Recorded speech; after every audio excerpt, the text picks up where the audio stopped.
YouTube, LinkedIn, both in video and audio format on LinkedIn audio. So I have one listener, Diwakar sir. Thank you so much for joining our conversation. I appreciate you being here. So let me actually give you guys a heads up on what the show is gonna be. But before that, let me hit the record button. So Nicole, if you're ready, may I hit the record button? Where it go? Let's do it. Awesome. All right, so I'm gonna play a song while we are starting the show.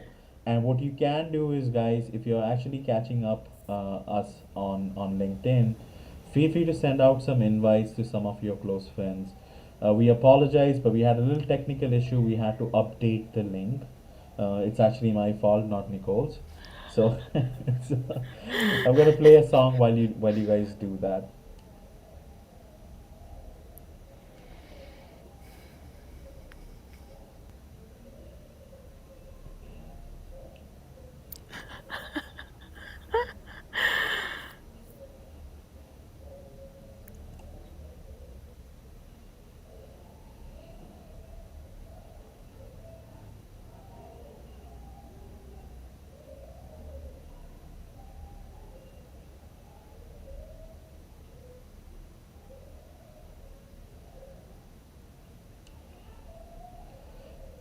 Thank you so much for joining the live podcast by Jason. And the name of my podcast is Brand Identity Design. This is a business podcast, and I'm your host. We are currently doing a series, and I've been doing this for the past few seasons. It's called as the Dark Side of Entrepreneurship, and the aim of my show is to educate entrepreneurs about business, share ideas, recommend strategies on how to deal with adversities while running a business. Now, I do this by interviewing high level business executives like the person whom you see next to me, Nicole. High professional business executives who are not only willing to share their personal but also their professional experience with my listeners. Now, our podcast is actually heard in over 23 countries currently, and it also currently ranks on top Spotify at the top 30 of the most followed business podcasts globally. And I also can assure you that this is not just going to be just another boring business talk show. We will be injecting a healthy dose of humor, personality to the mix, and you will be learning a lot more about entrepreneurship.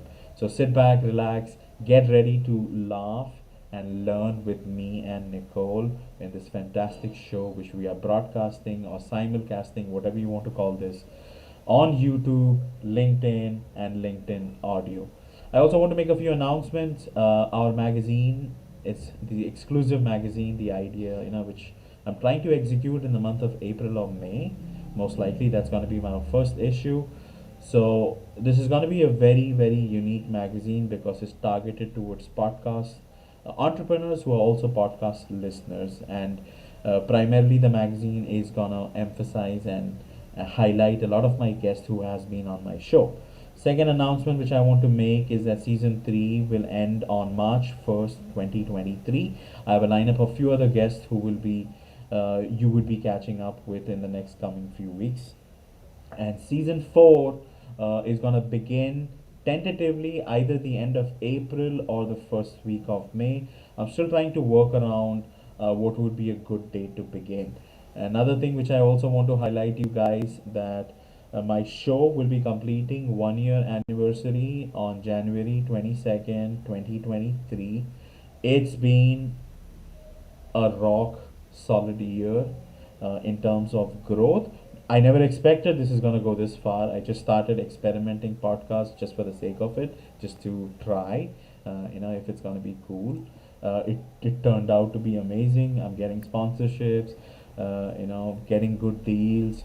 My name is out there, getting a lot of listeners, getting a lot of credible guests, such as Nicole and many others who joined. So like it has been rock solid. So I'm very very happy. I'm very blessed to have been able to do this. So I don't want to take too much of your time just explaining who I am, what I do, stuff like that. So okay, let's actually get into the topic because I'm sure many of you joined are just here because you want to understand and know about what is founders fatigue. So today we're going to be speaking about managing founders fatigue, get a know-how of what exactly this is, and reclaiming your entrepreneurial spark in the year 2023. And and this year has to be a bang for each and everybody, not only for me but also my listeners, but whoever else is going to be listening to our show. So on this episode, Nicole, she's a marketing strategist, and she's very well versed with this topic, and she's going to help you identify and address like what entrepreneurs feel like: exhaustion, anxiety, burnout, overwhelm. So she's going to suggest us tips, how to regain motivation, how to avoid burnout, how to have that balance and focus which you require in business.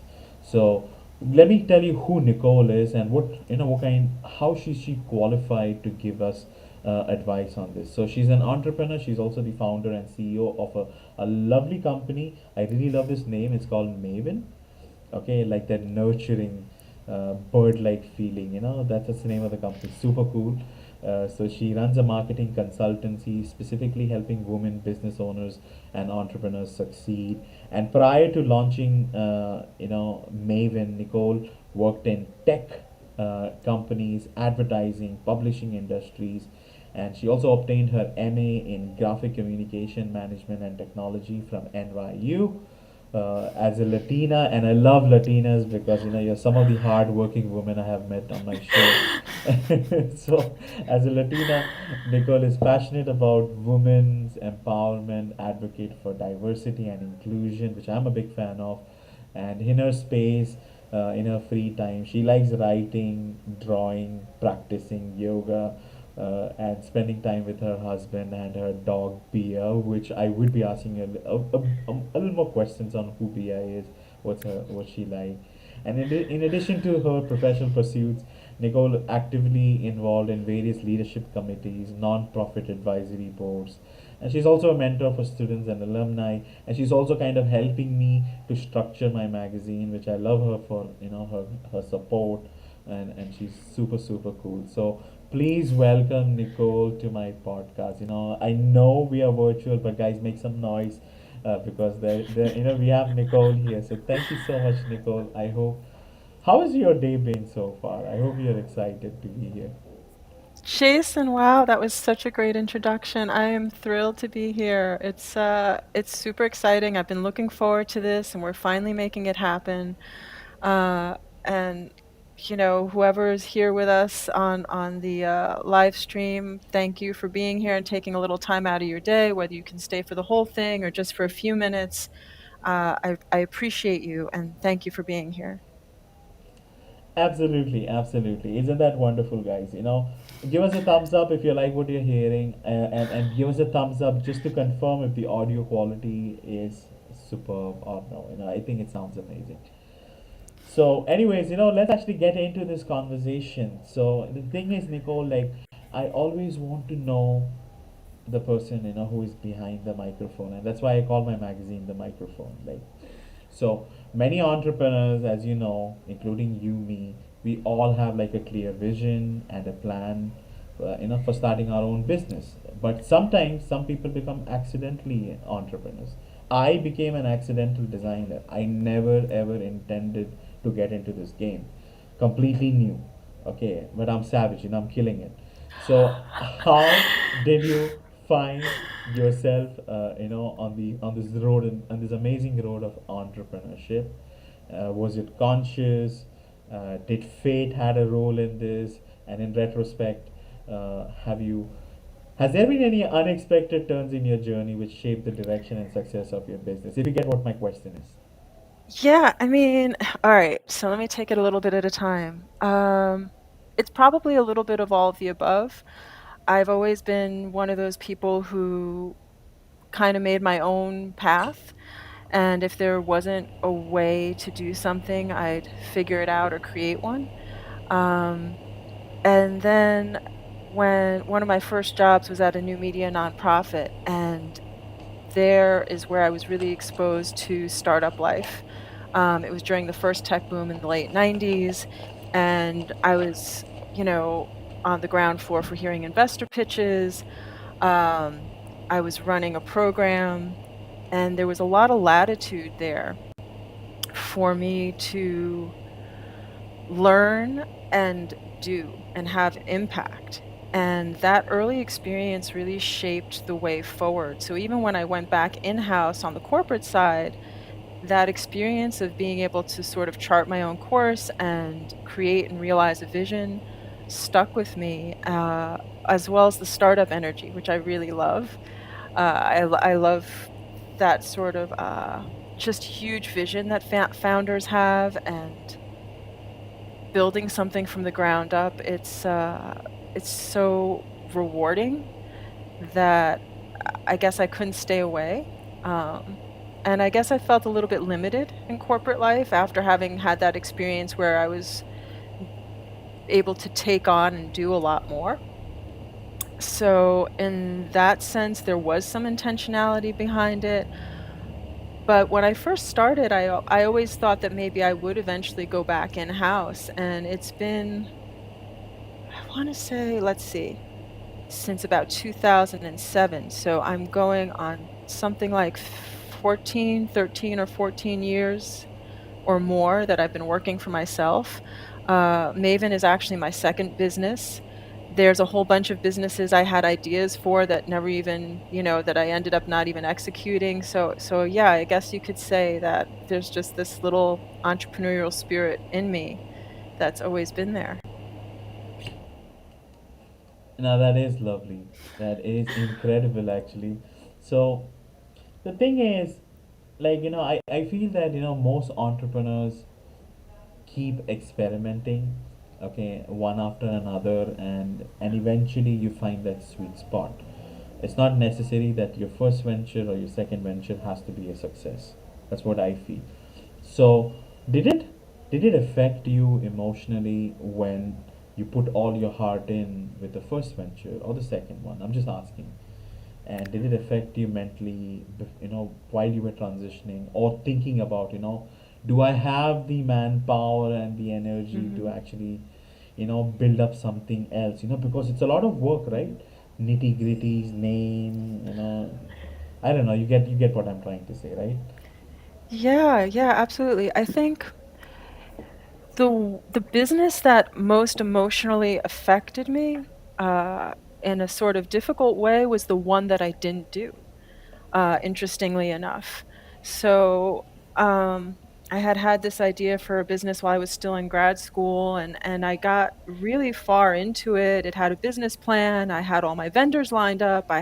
You know, I had a lot of thinking behind it and preparation. And I got to a point where I realized that some aspects of it weren't going to work for me. I don't know how else to say it. Like, it just there were two different I was sort of at a crossroads, and there were two different ways I could go. There was the way of this really planned business that I had thought about, and then there was the actual business that I was doing that was taking off, which was a one woman creative shop, and I was getting clients and it was growing organically. So I made a choice to set aside the business I had planned for, and pursue the one that was actually happening.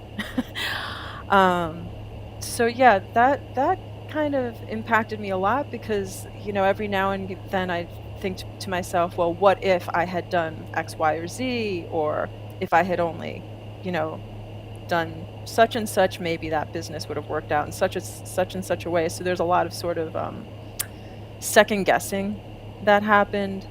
Uh, but pretty quickly, I just realized that I was going in the direction I was meant to be going in, and that nothing is forever. You can always change or adapt or adjust or iterate on what you're doing. And maybe that business didn't happen because it just really wasn't right for me at the time. I hear what you're trying to say. Yes, I agree. And sometimes, the stuff which you don't want to lean on, maybe that might be the best thing, which out there.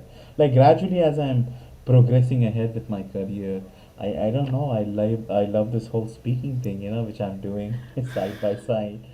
So I mean, as much as I love design and what it does, professionally, but I also enjoy this whole thing, which I have. It took time for me to build up that confidence. Like if you hear some of my old stuff and old material, Nicole, you will purely laugh at me, like blah, blah, blah, blah, blah. That's how I used to sound, like scary. But anyways, let's actually get into the conversation again. So I want to actually speak about society, and I want to hear your perspective on this. So my second question would be, how does society's expectation of constant productivity from entrepreneurs like you and me and many others listening to the show and the success contribute towards founders fatigue and burnout? Tell me, what is your professional opinion on this? I think that's a great question. It's really sort of insidious. I think people don't even realize how it influences them and how they're looking at themselves and their business. Whatever level of founder you are, whatever type of startup you have, there is this insane amount of pressure to always be, producing. Oh, and any downtime or non-work time is somehow often discounted or viewed as not having value because it's not directly contributing to the bottom line of your business.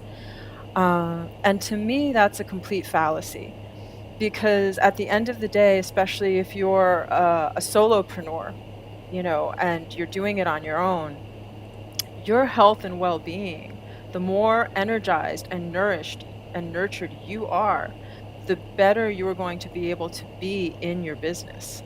So, hustling and grinding, that all sounds great on paper and it's kind of fun to say and, maybe visit that mentality, but I don't think it's a fun place to stay over the long term of your business. Absolutely. I'm so sorry. I was, toggling with my cell phone, just trying to navigate. Okay. So, yeah, I appreciate that. I appreciate you sharing it, and it makes a lot of sense. I'm with you, and I feel that, this pressure, which society puts, actually, this pressure only exists, if you allow it to affect you. So, now, if you decide like for yourself, and correct me, if I'm wrong or no, according to you, Nicole, I feel it's a journey. It's like an adventure. Entrepreneurship is like an adventure. You sort one problem after another, and I think the goal should be to enjoy it as an adventure and not really take that load. I don't know what is your thought, like, do you think entrepreneurship is like an adventure? I do think it's like an adventure. I mean, I also think that, there's two sides of every coin, right? So on the flip side, I understand why people feel so much pressure, especially if you're sort of going all in on your startup. You only have a certain amount of runway, whether that's cash, resources, whatever, to make it work. And however that's defined, whether that's be revenue generating or to get investors or what have you. So there is a real constraint there, right? That you're working against. But I think as we're only human and we have to balance that with being people, with having families and with caring for ourselves. And that's not to suggest it's easy because it's not. It's not easy. Like I remember when I did my first business, I was working 7 days a week. Um, and I did a lot of unhealthy stuff in order to keep that business going. And I promised myself I wouldn't do those things this time around because I saw the effect that it had on me and the people around me. Um, and at a certain point, my husband even turned to me and he's like, when you're not, either you're working or you're talking about work or you're thinking about work, and I never see you anymore. And that made a big impact on me. Um, so and I'm sure other people experience it too. And again, it's not easy. It actually is something you have to step back and think about. Um, Thank you so much. I appreciate you sharing it. I also wanted to acknowledge a good close friend. His name is Wade, who's saying hi to you from LinkedIn. Hi, Wade, Wade. we had like a small. I actually messed it up, and we had to like create a new event link. So I've sent you a message on, just highlighting the new link. It's on actually on the old event page. If you do get the opportunity, please join.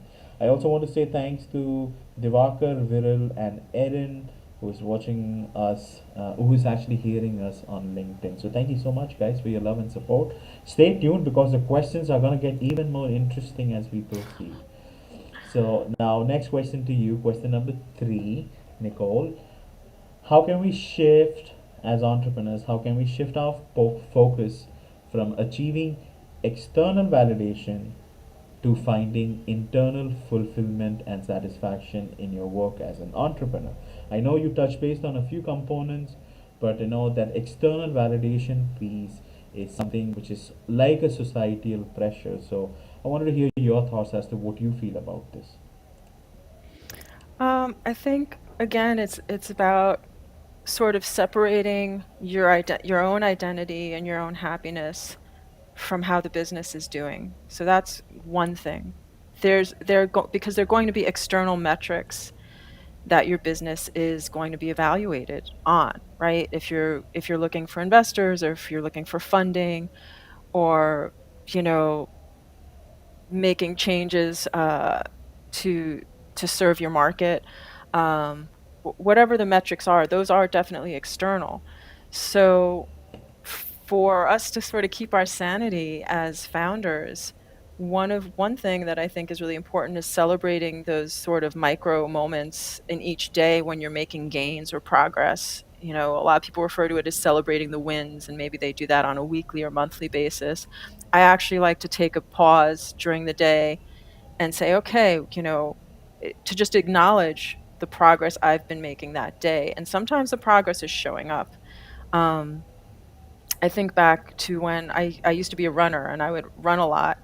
And there were some training days for when it felt like I was just slogging. I was just like putting in the miles for the sake of showing up for that training day, because you're not going to be doing your personal best necessarily every day. You can aim for it. Sure, that's great. But you don't have to beat yourself up when it doesn't happen. Um, just show up. Maybe you can do the whole to-do list, do the one thing on the to-do list that's the highest priority.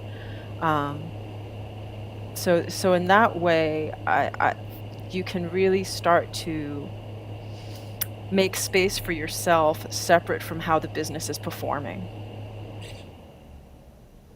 Mm, that makes a lot of sense. So, so these micro moments which you are referring to, Nicole, I'm just trying to process like, so as an entrepreneur, you run a business. Okay, you may have a certain level of success. So sometimes, don't businesses celebrate anyways? So how is it different? Like, milestones, I think, which people call it as. So Yeah. how, yeah, what is this like? When you say micro moments, can you maybe break it down for people so that they can understand what you're trying to say? I think that's a good point. Yes, businesses do tend to celebrate milestones, but a lot of times the ones they're celebrating are ones that are what I refer to as hard KPIs, like hard performance metrics. So, sales volume or customer acquisition. And so that's really looking at the end product, but it's not looking at all the work that leads up to the end product. And if we don't recognize or acknowledge all the work we're doing to lead up to that end product, so for example, you may have had 100 or 500 client meetings that you booked before you even landed that final client, but yet you're only going to celebrate landing the big account. To me, you can also celebrate that you got that many meetings in the pipeline. You know, you got that many potential clients. They're not all going to close. That's part of the reality of business. And I think people with a sales or business development background do really well sometimes in this regard, because they're used to the expectation that not every interaction equals a sale. or a hard, a hard quantifiable metric. So I guess I'm looking at what's the qualitative experience as well as the quantifiable metrics. Um, does that help at all? Absolutely. In fact, you bring a very excellent point because, yes, everyone is focused on the bigger picture, the bigger things, which you achieve as a business. But the small things also add up. So, see, when you started up, okay, tell me, okay, Nicole, when you started, okay, your first, agency or whatever you started as a business, okay, when you got your first order, wasn't that exciting? Don't you feel that you're in the moon, amazed? I think one of the most exciting ones for me was actually one that I didn't get because I was pitching a big piece of business Interesting. that was super. I was more proud, like, yeah, I had all the clients I got, but they were sort of at a level where I almost semi expected to get them. So in other words, the odds were really good that I was going to get those clients because it was a good match. It wasn't a far reach. So I was actually more impressed with myself, if I could say that, when I went after something that I knew was a reach. I knew it was hard, and I knew that the likelihood of success was a little bit less. And not only did it go well, but it didn't close. But the reason it didn't close wasn't because of anything I did. So for me, even though that didn't, like, and that's a perfect example, that didn't end up in a job with a dollar amount, but it ended up with an experience that I took a lot away from in terms of learning and realizing that it there really are things that we can't control, and we can only control what's in our realm. We can't account for other reasons why things may fall through. That doesn't mean that we should be any less proud of that accomplishment of having done those steps. I agree with you 100%. So, I mean, in a nutshell, you were celebrating, even though it appeared like a failure, but you were celebrating because it was a big win because you learned something which you can apply for the rest of your life, or your business, or keep evolving. So, that's super cool. Kudos to you on that, Nicole. Thank you. Ah. All right, so let's actually move on to my next question. Okay, now this is about the grinding and the hustle culture which you spoke about, and I want to just get into it now. So entrepreneurship.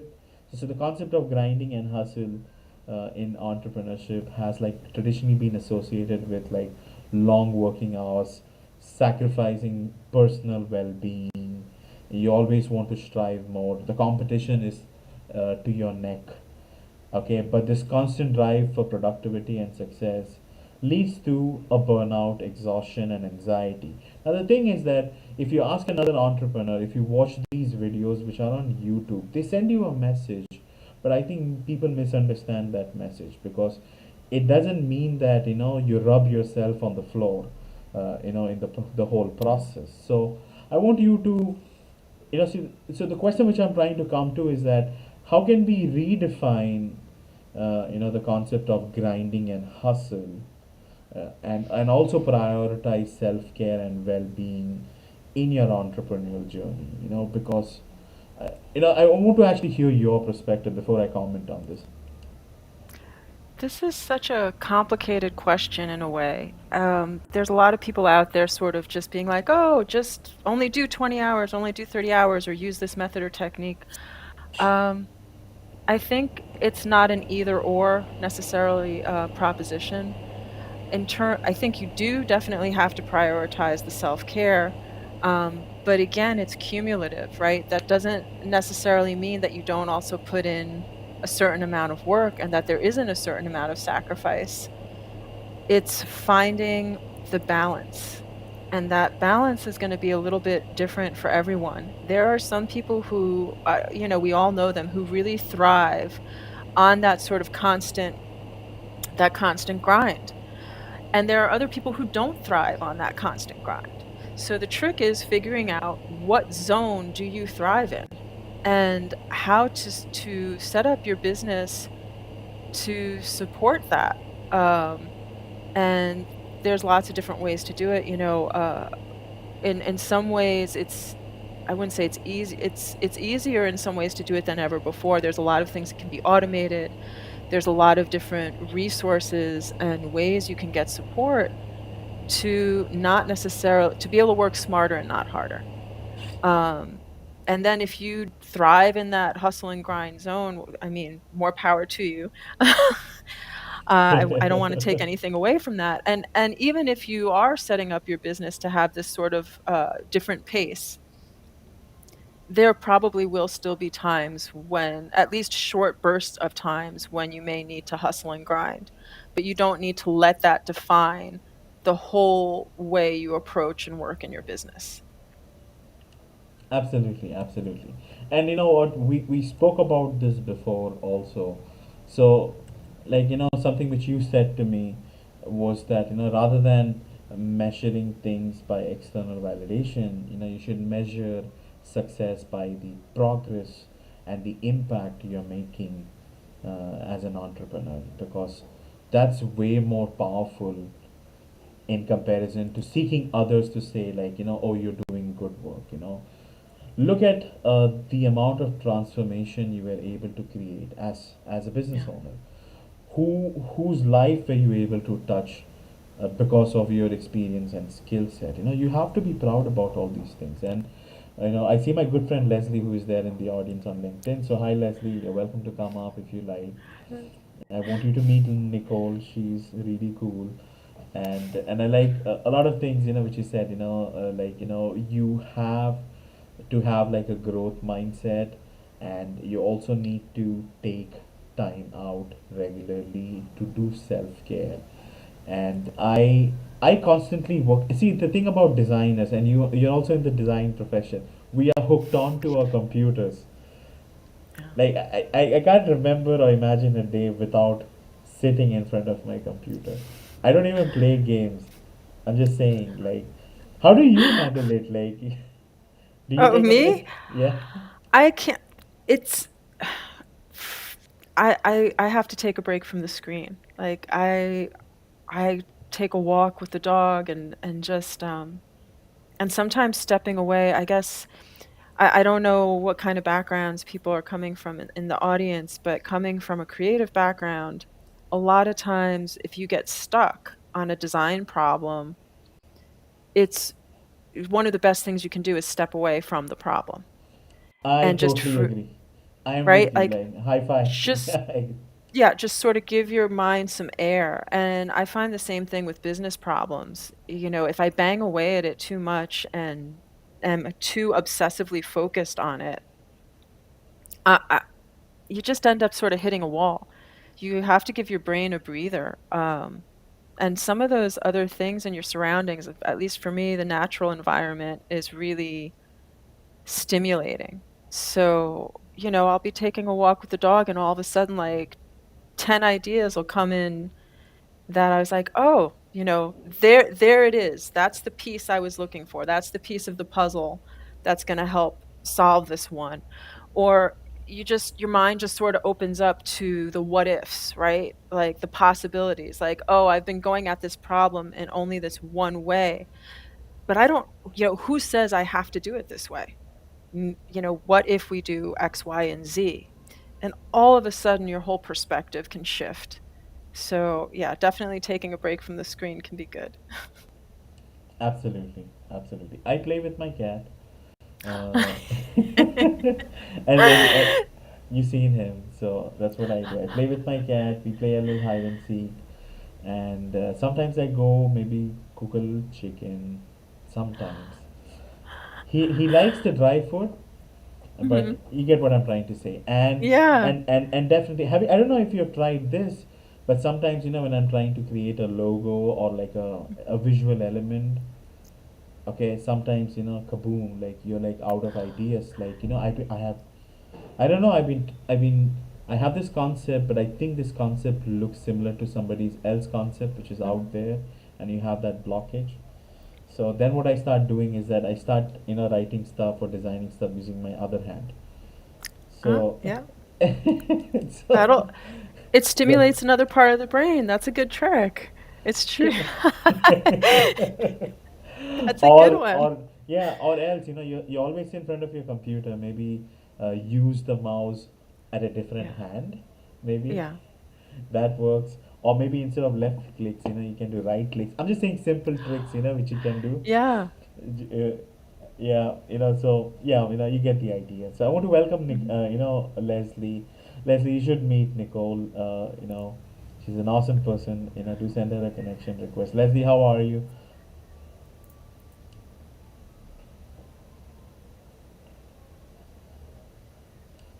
Right. Okay, okay. So I think she's not able to hear you. Am I right? Okay. Can you I can you can't hear? hear you guys. Sorry. Okay. So Nicole, yeah, Nicole, is it possible maybe you can get your phone? Nicole isn't. Oh. Oh, my phone? Yes. Can you give me Yeah. 1 second and I'll grab Yes. it? Hang on. Yeah. Sorry, guys. Okay, so how are you, Leslie?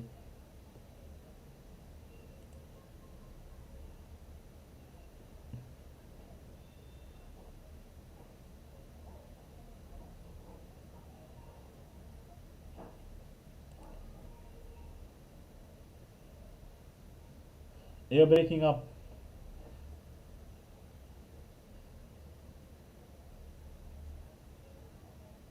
Yeah, Nicole, you have to unmute on LinkedIn. On LinkedIn. Yeah, I'm kind of confusing her. Don't worry, don't worry. Yes, yes, yes. Go ahead. I'm so sorry, Leslie. I think Rishni has a little issue where it's not allowing people to hear when we do like a Y jack using an interface for some reason. So, anyway, go ahead. Now, Nicole is on LinkedIn. Maybe she should be able to hear you. Go ahead.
Lovely, lovely. So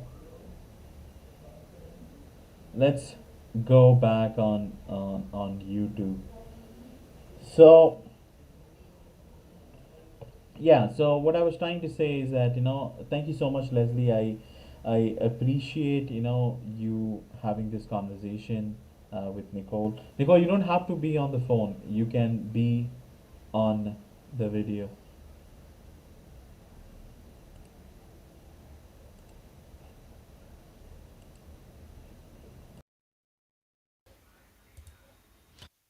Are you there? Can you hear me? I can't hear you.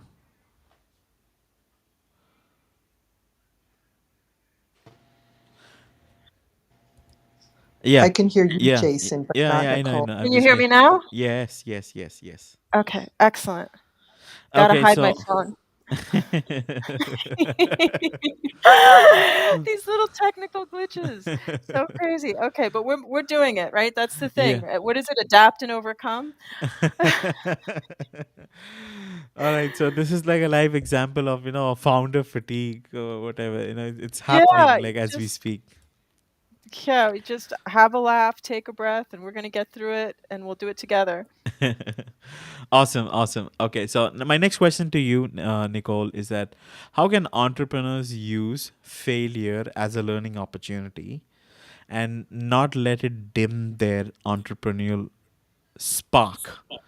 Okay, and I want to really understand, like, see, because, we have been planning this whole show for almost a week or maybe beyond a week. Okay, and then things goes crashing down. Okay, although we can keep our spirits up. Okay, so I think the phone is still buzzing. Oh, okay. Hold on. Let me put it in Yeah. the other room. Yeah. Yeah, so guys, I hope you get my question right. Because we plan, we prepare for so many things, and things come crashing down. How do you handle all of that stuff? So it's crucial that we figure out a way how to keep sanity and keep our mind sane. How would you handle it? So did you get my question, or you want me to ask you that Yeah. again, Nicole? No, no, I totally got the question. And Awesome. I think we were talking about it a little bit before. Uh, I almost feel like going in with, I don't want to say expect. I'm not a big fan of this idea of failure. To me, part of being an entrepreneur is sort of staying curious and being open to learning. So when you get yeses or affirmations, that's sort of just giving you what you already know or putting out there. But it's really in those no's or not quite yet, or how about this instead, where the insights and the learning kind of happens, even if it can be a little bit painful or sting a little bit. Um, and I think if you go into it, whatever you're doing, knowing that, like, hey, this is the first try, or there's going to be some hiccups. This is the real world. The idea that everything goes 100% smoothly is it's a nice idea, but I've never seen it happen. Whether it's a business launch or a website launch, you know. Um, and again, I think this is where biz dev and salespeople have a little bit of a leg up, because they're used to the idea that it takes a certain number of no's to get to yes.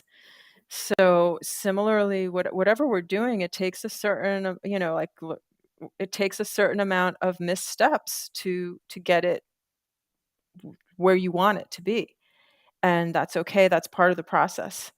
And the beauty of it is that there's a lot of resources out there. The more support and help that you bring in around you, you can minimize a lot of those missteps. But they're still going to happen. That's just sort of natural, you know. Does that help answer the question? Yeah, absolutely. Absolutely. I'm with you. And I agree with you 100%. I appreciate you sharing it. There's nothing called as failure. Everything is a learning opportunity. Consider your life to be like a very big adventure. and you're sailing on these uncharted territories, trying to figure out new land, new place to occupy, whatever. Just Well, I liked what Leslie was saying, actually. She made a comment about how a lot of the challenges or the curveballs have made her stronger. She's coming out of it stronger than before. So, they may not always feel great while they're happening. And you can, this isn't to say like, I don't want to have like this toxic positivity. You're going to get disappointed if you put a lot of effort into something, it doesn't go well, or of course, it's going to be painful and there might be a setback when you suffer a loss. And that's natural and appropriate. Uh, but you can bounce back. I think, eh, in fact, if you sort of tell yourself, "Hey, I'm going to get through this. This is a hard time, but we're going to get through this and move on to what's next. And I'm going to take what I learned here and put it into my next new thing." And that's all we can do, right? Um, and sometimes those so-called failures are telling you something. They may be telling you that you don't have the right product market fit, or you needed to do more preparation for your go to market, or you need to pivot in terms of your business plan. So those things can be instructive. They're not just there to beat you up. absolutely, absolutely. I appreciate you sharing that. Let's actually move on. Let me see if I have another question for you. Yes, I do have another question. Okay, so in this world where the pressure to be perfect, okay, and this is about perfectionism, okay, the pressure to be perfect is ever present. How can entrepreneurs navigate like a fine line between striving for excellence and succumbing to a trap of perfectionism in order to achieve harmonious balance in work as well as professional life or personal lives, actually? Does that make sense? Yeah, yeah. I used to work with this entrepreneur. He was a wonderful entrepreneur, very experienced. And his one of his favorite sayings was progress, not perfection. He was also a fan of the expression "go ugly early." Uh, so um, it it is a balancing act.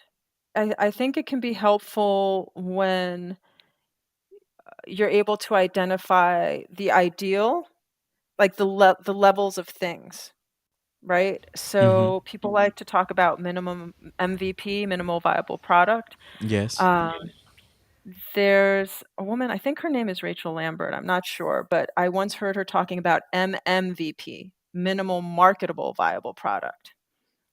And I'm That's sort of a interesting. fan. Yeah, I'm sort of a fan of that concept. So it depends on what you're trying to achieve. So MVP can be great if you're just trying to get it out there and get that first prototype done. Making sure it has a minimal marketability, meets a minimal marketability threshold is probably the next tier when you know, when you really want the commercial adoption of it, and you want to have something strong out in the market. And then, maybe you have an ideal plane, right? And at any given time, what you're doing can fall in between, on those tiers or on that scale. But you're not gonna get anywhere if you're looking for perfection every time. Well, I shouldn't say it that way, but it may hold you back if you're looking or expecting perfection every time, because it won't allow for the happy accidents. There are some times when you're doing things to adapt or doing workarounds for whatever reason, that you have these sort of happy accidents or discoveries that don't usually happen when you're looking for perfection. So that's, I get that perfectionistic tendency, especially for creatives. We always want our work, you even see it in job descriptions to be pixel perfect. Um, you want to have, every single thing has to be perform on every level and break every, be award winning. And it's like, but sometimes you just got to get the work done. So yeah, that's sort of my read on No, it. you are absolutely right, because sometimes you just have to begin, just start, and just do the work and not really care as to how things shape up.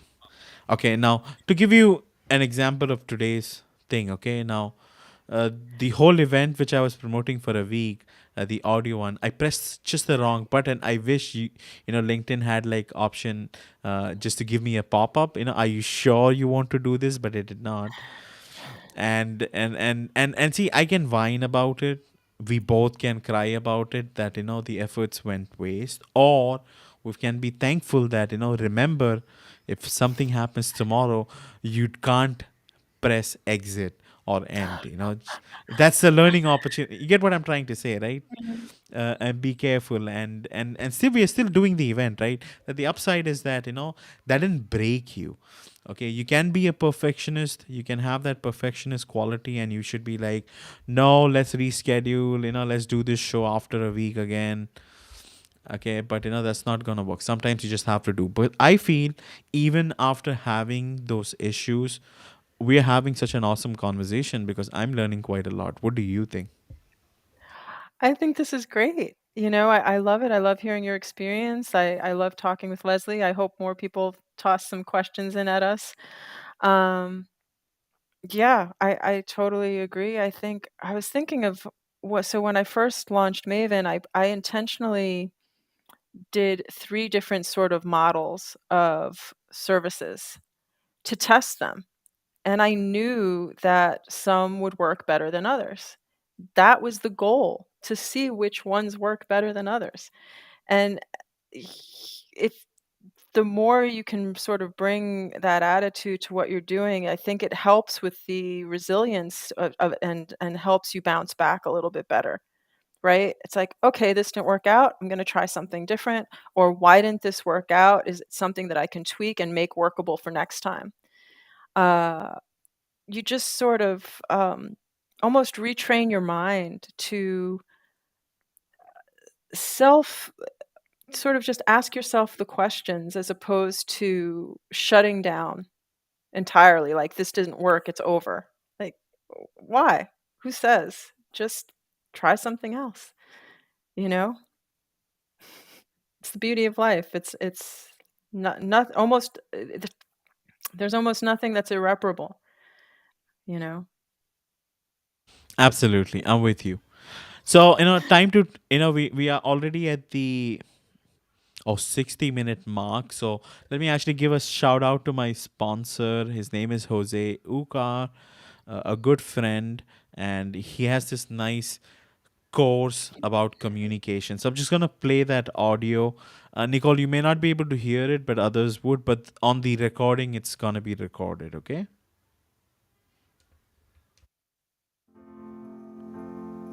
Fast track your success by becoming a world class communicator. My name is Jose Ucar. I'm a communication and public speaking coach and the founder of the World Class Communicator program. If you pay close attention to the best communicators and most influential leaders out there, you will notice that they all have three things in common: a winning mindset, communication one-to-one skills, and public speaking. This is precisely how this online training course is laid out. The knowledge I provide in this training will enable you, amongst other things, to talk your way up the business ladder, become the influential leader people look up to, grow your personal brand and your business, deliver memorable and persuasive presentations, create enriching and long-lasting relationships, and much more. So, what do you say? Are you ready to become a world-class communicator? Join us today using this very special 75% off coupon. Just go to worldclass-communicator.com and enter Jason, all in capital letters, JAISON. And I look forward to meeting you very soon. Well, thank you, Jose, for that lovely audio. And thank you so much for being a sponsor. We appreciate that very, very much. I'm so happy to hear that you can hear that audio. You were able to hear that audio, right? Okay, okay. Let's Yep. try. Let's try that music again. We're gonna do the music again. Yep.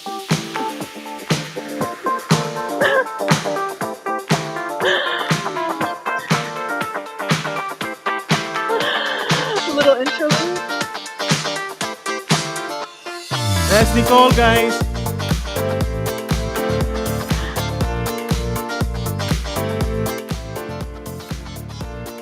Well, I'm glad that you're able to hear that audio. And I want to say thanks to Girish because he sent me stuff on WhatsApp Oh, saying that you have to do this, whatever. And I'm like, okay, let me try that. thank you, So Ganesh. Girish, yes, Girish is a close friend of mine, and Leslie also knows. Leslie, why don't you say something? I want to make sure Nicole can hear you. Uh, Over and out. No, Yep, can you we hear got me? you. Yeah, yeah. Roger that. Oh Roger my that. God. I don't want to take the show and the stage. I'm here to support both of you listening intently. I did have a quick question for Nicole. Uh, Nicole, what um, what prompted you to decide to start your own business? What was the Oh, catalyst? it's such a long story, but I was like I Go said, I ahead, had go that ahead. Let's yeah, I hear had that. that Let's early hear that. nonprofit experience, and then I had always wanted to be a designer, so I left the nonprofit and I was in-house as a designer, and I think it was a couple of things. One, I sort of maxed out my professional development. Two, I felt really constrained and limited. I felt like I had a lot more to give than they had the capacity to receive. And at a certain point, I turned to my husband and I said, if I'm going to work this hard, I may as well work for myself. And that was the moment. I just, I knew I was capable of more, and I wanted to be able to do it. And I didn't feel like the corporate pathways were there in the way that I was looking for them to be.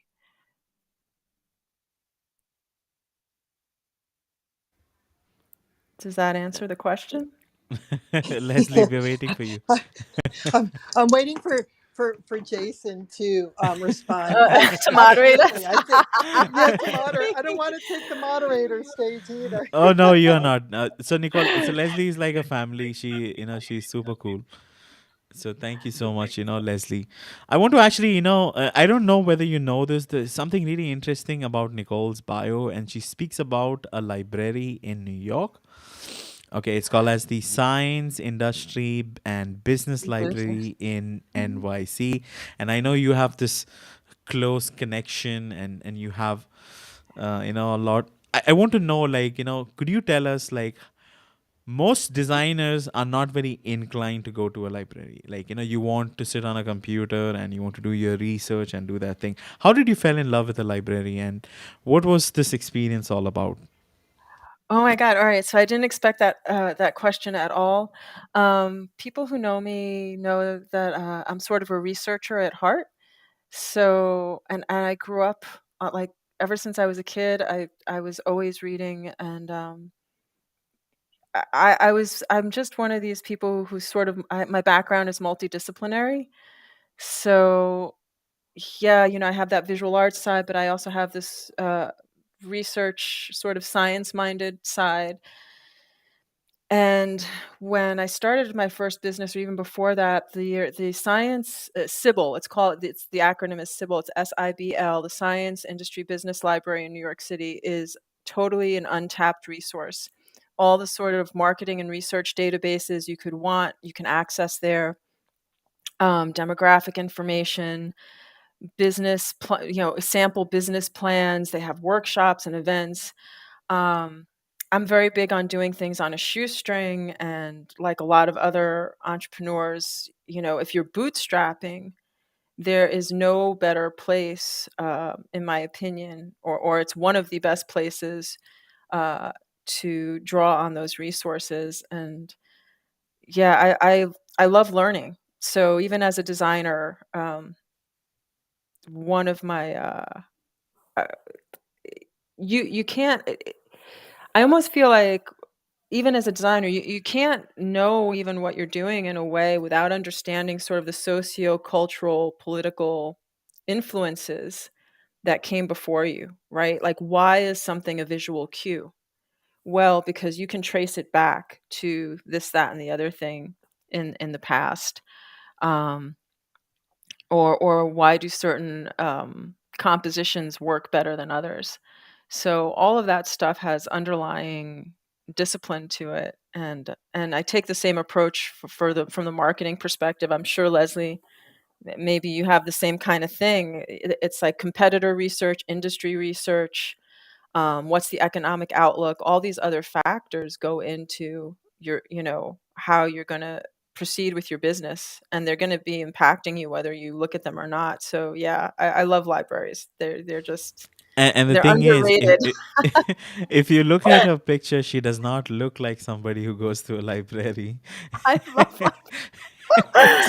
Oh, if the library ever wants a spokesperson, I love when it's, at the risk of oversharing, when I was 8 years old, I helped the librarian do programs for the younger kids in the library. Um, and we did after school programs for them. We did special events for them to sort of encourage them to learn and read and have fun doing it. That is super cool. I want to actually ask you another question, okay? And it's about leaving a legacy, okay? And what do you want to be remembered for? Okay, now if you were to take a moment and just, keep your hand to your heart and ask yourself, what is that one thing, Nicole, you or I, Nicole, want to be remembered for? What is that thing which pops into your mind? I think it's really just to do good and to be good. So, and doing good is sort of self-evident. Giving back to my family, to my society, my community, whether it's the business community or just the world in general, and doing, and being good, meaning bringing my whole self to my work and my relationships, and performing at the best level I can on any given day. And that doesn't mean it's going to be perfect. It's just going to be the best that I can do that day. And yeah, it's simple, but it'll work for me.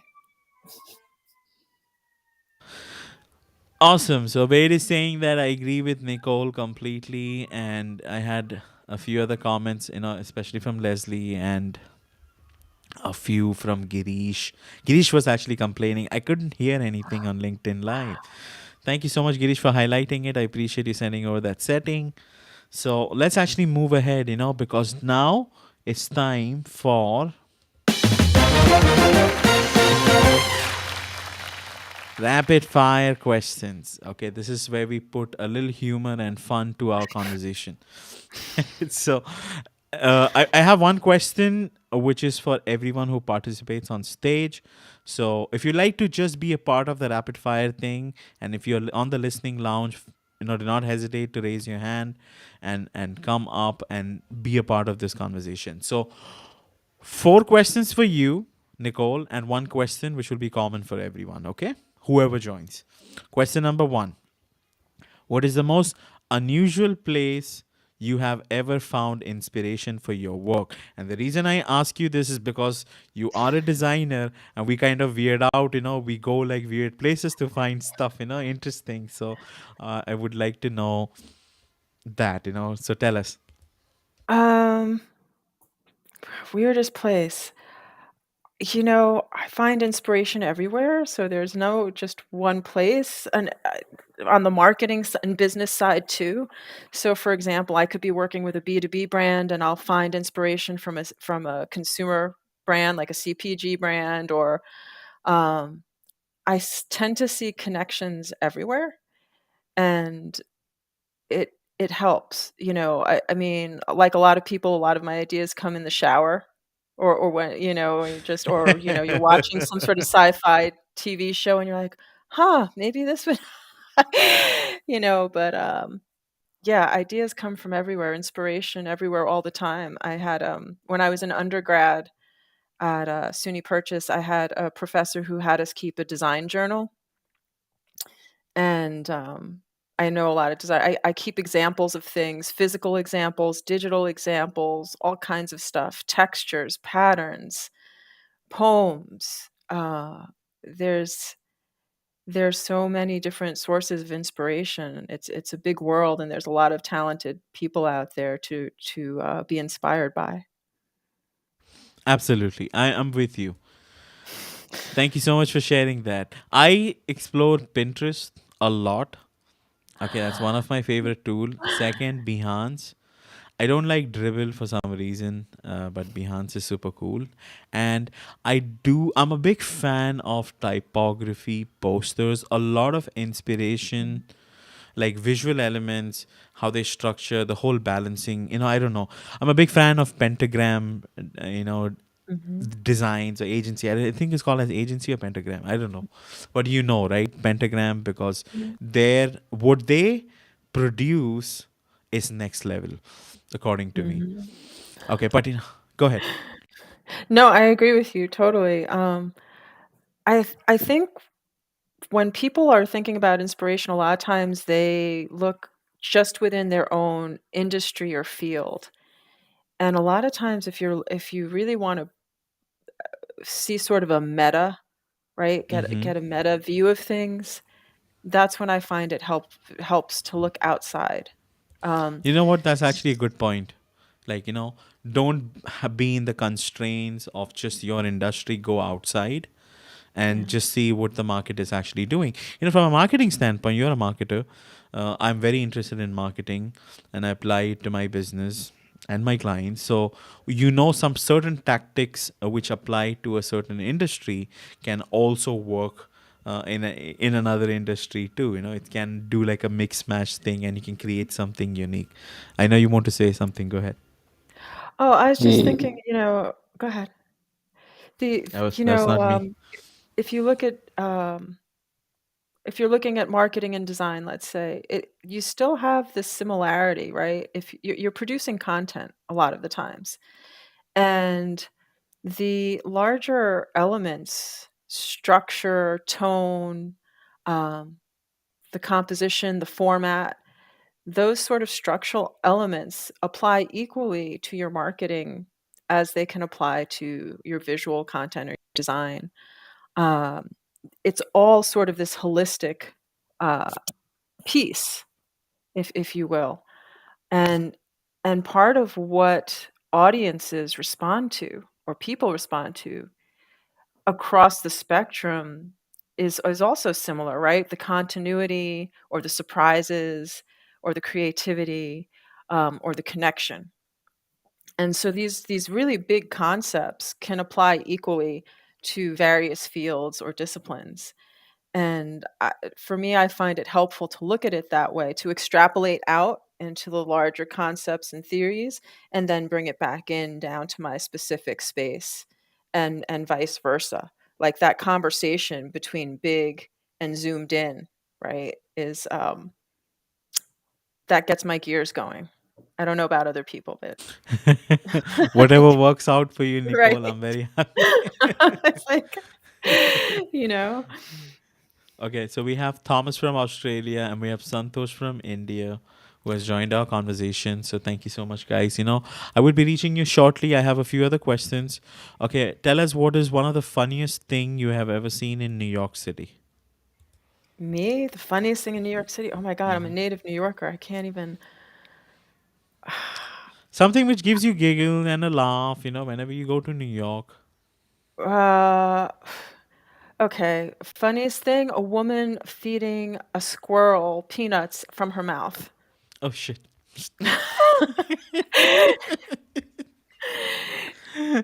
That's, I have tons of stories, but some of them are like a little bit too like not PG-13, so I can't. Okay. Next question. Okay, now this is something which you have to think. Okay, so if you were stranded on a deserted island with only one item to combat founder fatigue, what it would be and why? Oh my God, that's such a hard one. I want to say a good night's sleep. Uh, but okay, so I like this app called Focus at Will. Okay. Um, so sometimes when I'm feeling a little bit low energy or just sort of having a hard time getting into a task. It's totally auditory. Spotify has something similar where you can just, but I think the focus at Will ones are scientifically proven or researched to help get your brain waves in a certain zone to help you focus. So I kind of like that one. I actually hear those affirmations which you hear on Spotify. I am rich. I am Oh, see, I blessed. never believed this. I don't know. Leslie, have you tried this thing? Like, I am No, I rich. haven't. I'm gonna have to though. You mean all these wonderful affirmations like I love and approve of myself. I will be attracting a lot of money. I will, I will. The power, yes, of what the mind I will. don't know. It's fun. It helps me sleep. So I've been listening to that. Going to sleep. It helps. Whatever. So next question. Next question. What's the most bizarre self ritual you have tried and did it work? I don't know if it's that bizarre, but a client and friend gave me this rose quartz face roller, and I keep it here on my desk. I like to. And We like to see it. hold Okay, on. guys. Yeah, Let's let me see if let's I can get this open for you. It's a take your magnetic time. box. Here you go. Okay. Okay, here we I go. I just got one. You'll have to let me know Here how it it is. goes. Okay, open it. I Can you show us how do you can you use it? Okay, how do you use it? You're supposed to put a little bit of essential oil on it, but this is how you use it. And it helps relax. It helps relax. If you get a lot of tense, especially if you're at the computer a lot, you get a lot of pain or tension in your jaw, your neck. So yeah, this thing That's is super great. cool. Yeah. This- Okay, shout out to the individual whoever gifted Nicole that. Thank you. that is Kristen Cowick of Zen Lab Yoga. Thank you, Kristen. This Thank has you, been Kristen. amazing. That is super cool. It looks like a razor blade thing. It does. There's actually two pieces to it. Is I'm that a so bad, crystal at but the top? I don't know, but here are the instructions that just show you how to run it over your Mm-hmm. face, and they also give you this little one if you want to really like get in there with Mm-hmm. just Have your down on these jawlines. little. Yeah, exactly. So Awesome, awesome. Okay, now, so this will be a common question for everyone. Okay, now, if you could only use one emoji to market a product or a service, which one would you choose and why? Okay, I'm going to start off with Leslie. Okay, so Leslie, think about it. An emoji. Okay, one emoji which you can use to market the heck out.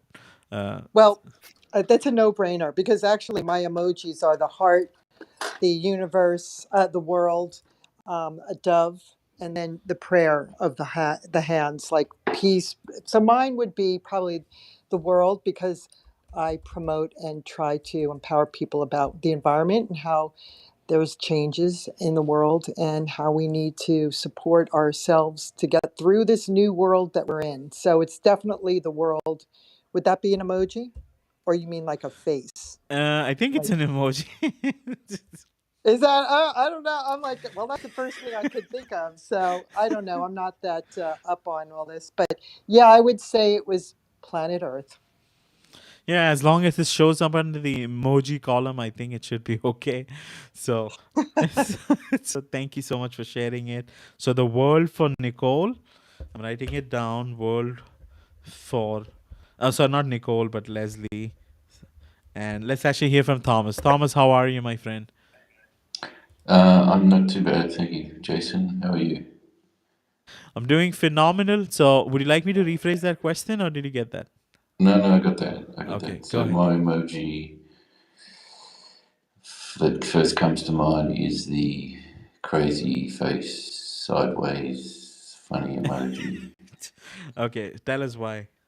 The reason is because if you don't have a sense of humor, if you don't laugh at things, you end up crying, and I don't want to cry for the rest of my life. So I want to laugh at the irony of so many crazy things that have been happening to me over the last 59 years. Absolutely. Absolutely. That is lovely. You guys know that there is actually like a Wikipedia just for emojis? It's called as emojipedia.org, which has all the names for all the emojis which are out there. I'm going to leave that on the show description just in case if you want to explore around. Okay, let's actually hear from Santosh. Santosh, thank you so much for your patience. I know it's pretty late here in India. It's about to be 12 a.m. So, how are you? And please unmute if you're available. Hey Jason, it's great to listen and to attend the session, especially the couple of sessions I attended you. And yeah, it's a great conversation, and I had a great discussion with the listening discussion from the Thomas, Nicole, Lisa Lee, and Thomas, and as we are discussing on the emoji, right? So I feel the emojis are the expressions when we are going to react it, instead of putting it in word or in sentence, so that we can I can express it in emojis, so which can express it should express in the direct way or correct way to the another person, and that the other person should be more comfortable, and whatever he or she speaking or saying something about important thing. Yeah, that's all what about I feel about emojis, Jason. Yeah, I mean, I was just wondering if you could choose one. I don't know if you specified that. Which one would you choose? Like one thing you feel is very closely connected to you? I feel Or maybe I will make it simple. What's your favorite most emoji? just keep it as smiling face. That's it. That's cool, and keep it a peace of mind, and just show the impression to the the face, the smiling face. That's the emojis I like it first of all. Awesome. Awesome. I appreciate you sharing that. Thank you so much. Let's That's actually it. Thank. hear from our guest, Nicole.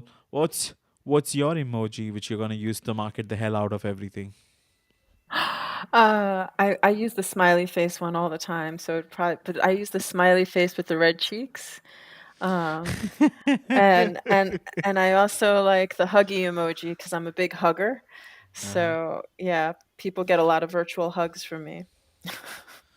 Interesting. I'm really surprised that nobody likes unicorn and nobody likes radios and TVs and aliens. I'm really surprised. but but thank you so much, guys, for sharing this. Okay, now let's actually move to the business side of things, because I want to really give you the advantage because you have a really cool company, okay, and you do really cool work and you have worked with tons and tons of people. I have watched most of your videos which you have done like Zoom with some of your clients and people whom you were trying to educate as designers. So a lot of wealth of knowledge which you have shared. So what I really want to understand is the vision of Maven as a company. Where do you want to take this ahead? What kind of direction do you think will best suit your business and your company? Let's say 5 to 10 years down the line. What kind of future would you like to create for Maven?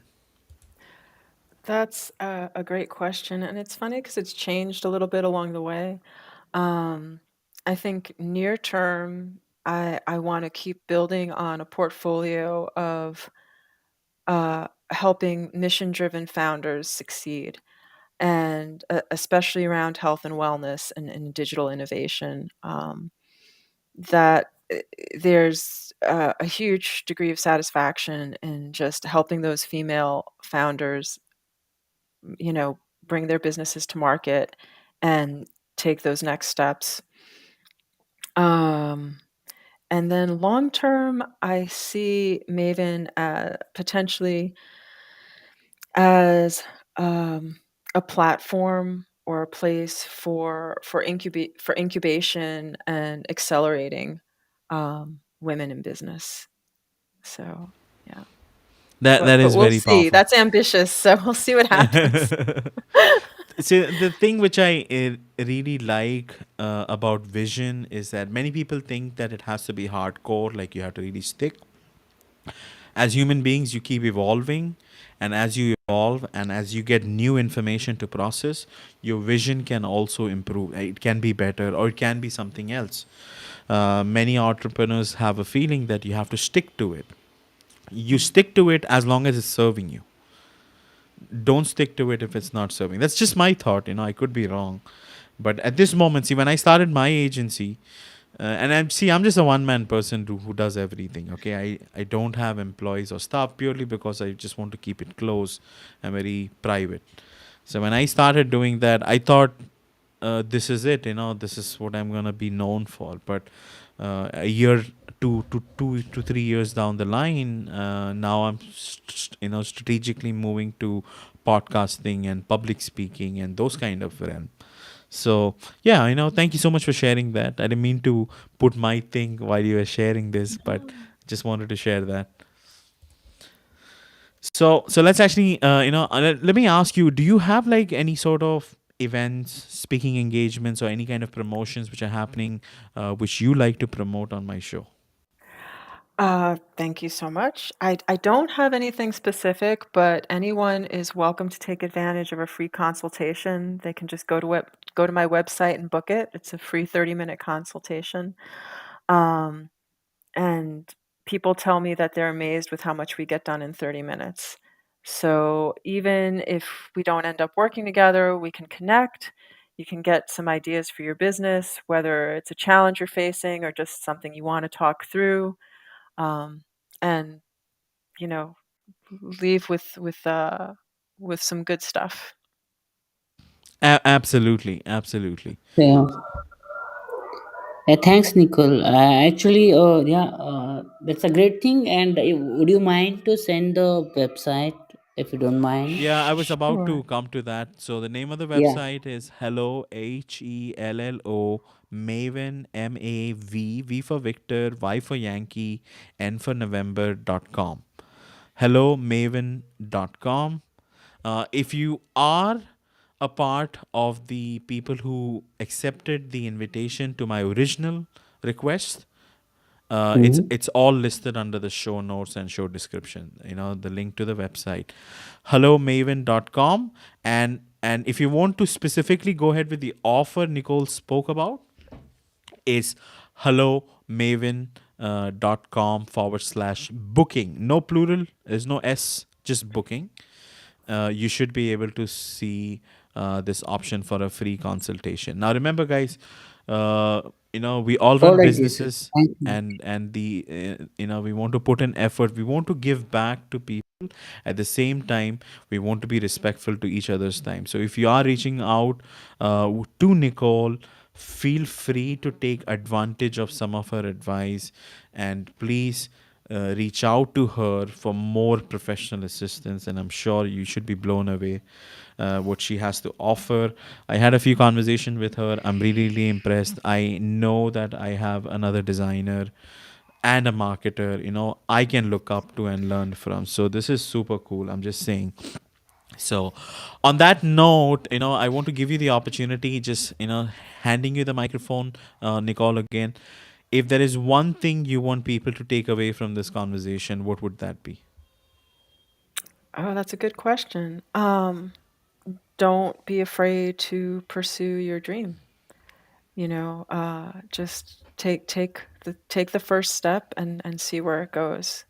And it's never too late to start whatever it is you want to work on. Absolutely, absolutely. Wade was just asking, are you only working with entrepreneurs who are women, or are they men also? There are men also. I focus on women, but men are always welcome. And in fact, a lot of the clients I work with are husband and wife teams or co-founders. There's multiple co-founders. So everyone is welcome. Awesome. Awesome. So, this has been a fantastic interview because we started off rough. We had a few technical limitations. One of those days, things doesn't really work out the way you anticipate it to be. We lost audio for a while too, and I'm glad we fixed it. So just in case, Nicole, I don't think I have the option of editing something which is already streamed. Okay, but I will upload like an audio version of this on YouTube, which you can share with all your loved ones, and even podcast links with you shortly. I'll see if I can edit it. If not, I'm so sorry. We just have to roll with what we have. That's okay. Okay, but I had such a lovely conversation. I want to quickly give you guys a heads up on what's going to happen next week. So, season 3, episode 20, I think that will be my 82nd live podcast. The art of taking risk, or mastering the art of taking risk, because entrepreneurship often requires you to take bold steps, and you need to operate with courage. But what happens when you have already achieved a certain level of success? It can be intimidating for someone to continue taking the same amount of risk repeatedly. So I have Kimberly. She's really cool. She has a very interesting story. Kimberly Spencer. I have the event already listed on my on my featured section. I think that's what you call it on LinkedIn, right? Go on my profile. If you scroll down, there's something called as featured, which will have big flyers, and you should be able to find the event details there. Another thing which I want to let you know is that event is January 25th, 12 p.m. Eastern Standard Time, and I would be live streaming on LinkedIn Audio, Clubhouse, and even Twitter Spaces. It's just going to be audio only, and if you remember in the beginning, I shared this current season 3 is going to come to an end on March 1st, 2023. Okay, we have a few other guests who has been aligned. Some of them are really cool. I have actually a guest who's well known to have like a business along with his dog, and they do a lot of charity and philanthropic work. I think that's on Feb 1st. Don't miss that also. I should have the flyers and all updated shortly.